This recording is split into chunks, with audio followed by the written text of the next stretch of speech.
Hello, everyone, and welcome. I am Jonathan Freed from the Center for Countering Digital Hate, which you may also know of as CCDH. And today we're speaking with Jason Sosnoff, the filmmaker behind the new movie, American Sweatshop. It is a gripping fictional story. I've had the privilege to see it, starring the talented Lili Reinhart. And it touches on some decidedly real issues: online harm, digital safety, and the hidden world of content moderation. All of these things are central to the work that we do at CCDH, trying to make digital life safer for everyone, especially children. So we think it's an incredibly timely film and conversation. We're delighted, Jason, to have you with us. Would you mind just sort of framing this for us off the top and giving folks just a quick sense of what the film is about? Sure. I'll give you sort of the origin story, which is about 5 years ago. That's how long sometimes it takes to get a movie made. A guy who worked in our office came in and pitched this idea for social media content moderators. And he had a few articles he shared with us. And I think my partners, Barry Levinson and Tom Fontana, we were like, really? Somebody does this for a living? Somebody has to go through the worst of the internet, 9 to 5 every single day, 5 days a week, for little pay, and that's their life. And the nature of the article that we read was that people who work in this job often have the same symptoms of people who suffer from PTSD. Veterans, law enforcement who were in constant danger. It was like the brain was doing the same exact thing because it was repeated trauma over and over and over again. And what is the weight of that? What is the consequence of that on somebody? And in particular, in this case, it's often people who have just graduated college or in their early 20s, mid 20s, and they don't have a lot of career prospects. Or they think they're getting into a tech job, and then they show up and they see how hard it is. And so to us, the idea of doing a story set in that world around a young college grad who's been doing this for about a year and a half, and sees a post that kind of puts her over the edge. And I'm not going to say what it is, but it's disturbing, and she can't get it out of her head. Right. And so that sends her down the rabbit hole of trying to figure out who posted this video, who was involved with it, and gets her into all types of danger and over her head. And that's the narrative of the movie, is her obsession and her inability to let go of who made this video and find them. Why did it feel like the right time to do this? Well, it's interesting, right? Because when we started developing it, it was 5 years ago, and it felt like the right time. And then, 2 years ago, it still felt like the right time. And we filmed it about a year ago, and it felt like the right time. And now it's coming out in a week, and it feels like it's the right time. And this was always a conversation we'd be having. We're like, is this going to be dated? Is it, are we behind the ball on something? Is AI going to take over all this stuff? And it hasn't. It's such a topical conversation because we all interact with these platforms. We all see content that we're not really meant to see.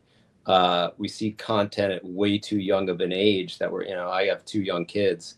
And like the other day, like he's watching something on YouTube and I'm overhearing it. And I'm like, why is he listening to that? And I come over and I'm like, do you think you should be listening to that? And my son Marlo, my 9-year-old, he was like, and I can't tell you how many people I've spoken to in the making of this movie and just in life in general, where they were exposed to something totally inappropriate at way too young of an age, and it caused trauma for them. So that's why it's relevant. You know what? I was listening to you talk about that 5 year or so time frame. CCDH has existed in that same time frame. And as an organization, we keep realizing, yeah, we're still relevant. Every year that goes by, we're needed even more than ever. nobody's doing anything about this. And that's really what caught our attention about your project and about this film. It was timely then, it's timely now. And we really feel that it helps people process what's going on, in a way that maybe that they don't normally expect, catches them when they're in a different frame of mind. Was that part of the motivation for you behind this, to get people, when they're waiting to be entertained without maybe expecting how thought-provoking it's going to be? Yeah, I think, right. I think there's a version of a film where you're expecting vigilante justice, right? Right. Young No, woman sees no, something really disturbing and is like, I'm going to get this person and I'm going to kill them or whatever, right? Like that would be like a version of the story you could do. That's not the version we do. right. And because I think, myself, the director, Uta Breiswitz, the writer, Matthew Nemeth, co-production partner, Anita Elsani, it was always about the effect on the people who are doing this. What is it like for them when they're experiencing this?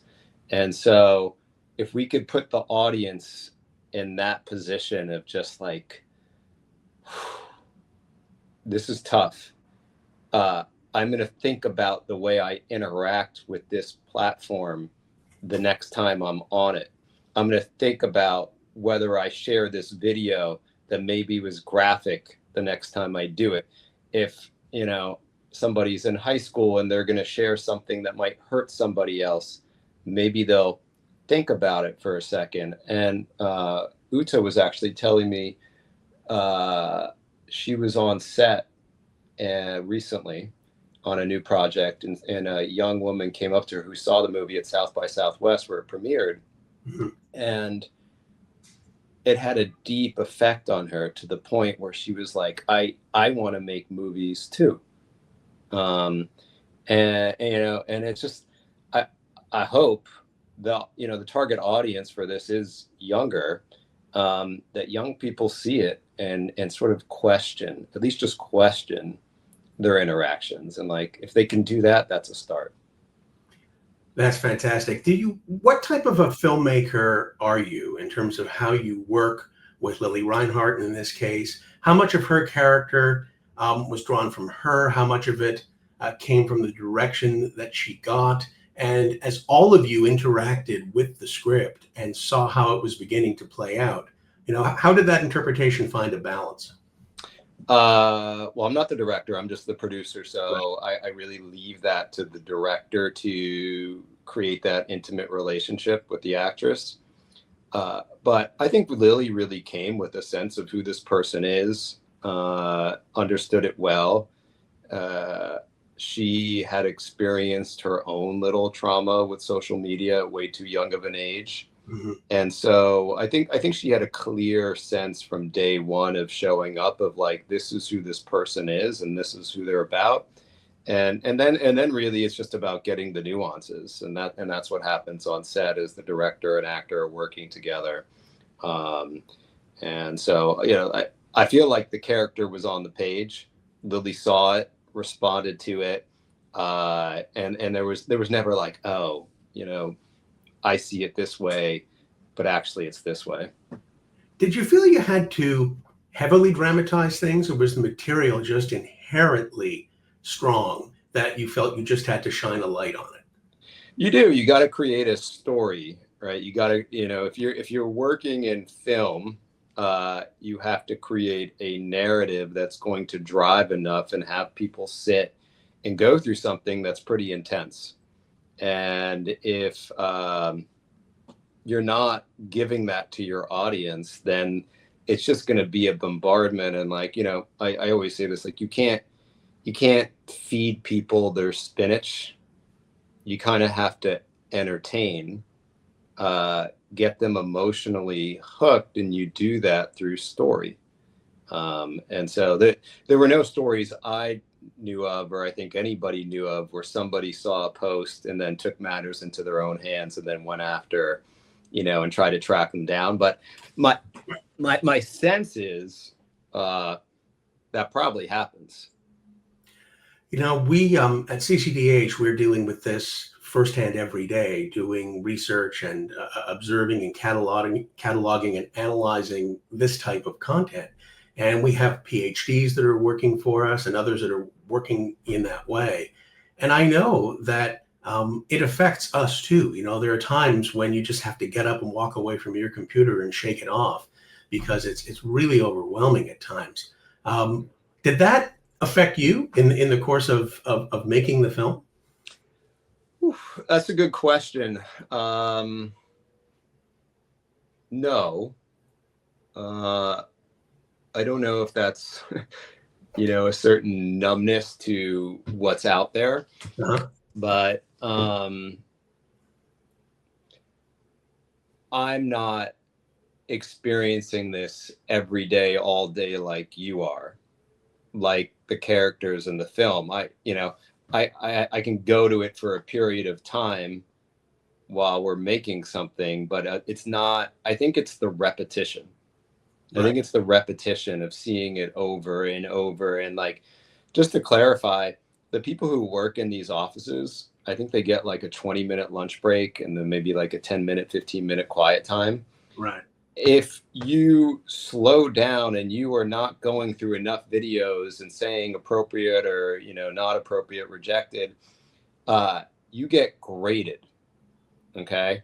And if you also make the wrong decision and you flag something that shouldn't have been flagged, you get graded. And Right. if your grade dips below like 84% or something like that, you get fired. So that's the sweatshop part of social media content moderation. That was my next And question is, did you distill the title from that? Right. yeah, and to me it's interesting. I haven't heard the press talk about that part of it as much. Like these are companies that like abuse their workers to a certain extent. And I'm not saying all companies. There are some that are better than others. Like I know, at least when X was Twitter, like they had a whole team of professionals there dealing with it and trying and like but I think it's that never ending bombardment. And like you said, you need to be able to take a break. You need to be able to talk to somebody about it. You need to be able to process it. Um, and if you don't have a community to process trauma, and I think we live in a world right now where communities are often broken and we're too, here or here, then it's really hard. And so where does that trauma go? Right. And one of the issues that we're seeing unresolved is that many of these social media platforms have moved away from real people focusing on it and doing it and crowdsourcing it and basically thrusting the responsibility onto the users to flag things. And yeah, exactly. What do you want or do you hope that people will talk about after seeing the film? Um, I mean, I hope, right? I think about my kids. I have a 12-year-old and a 9-year-old, and I can see, they watch a good amount of YouTube. That right, the algorithm starts feeding them, and they get caught in that loop. And it's like, as I said before, I asked my kid, I'm like, "What are you watching?" He's like, "I don't know." Yeah, and I I think we can be fairly passive creatures in life.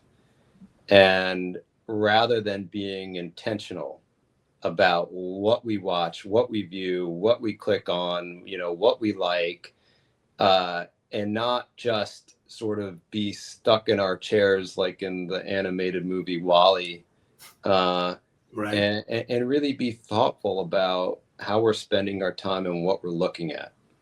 Right? We have some control over that, but we give up so much of our control. And even as a parent, like I'm like, I don't have time to police what my kid's watching. Like it's like that's the burden should not be on parents. The burden should be on the companies, educators, schools, And I don't think schools are doing enough to educate kids on what they should and shouldn't be doing. And my hope for the film is that people who see it, particularly in education, start to question, like, wait, like, what if our kids are seeing things that people in the movie are seeing? Right. Right. That's why we exist. We are trying to drive platform accountability and raise transparency, increase transparency about what is and isn't happening on these platforms, not policing these difficult, dangerous, and and harmful content. So, if people remember only one thing about the film as we wrap up today, what would you want it to be?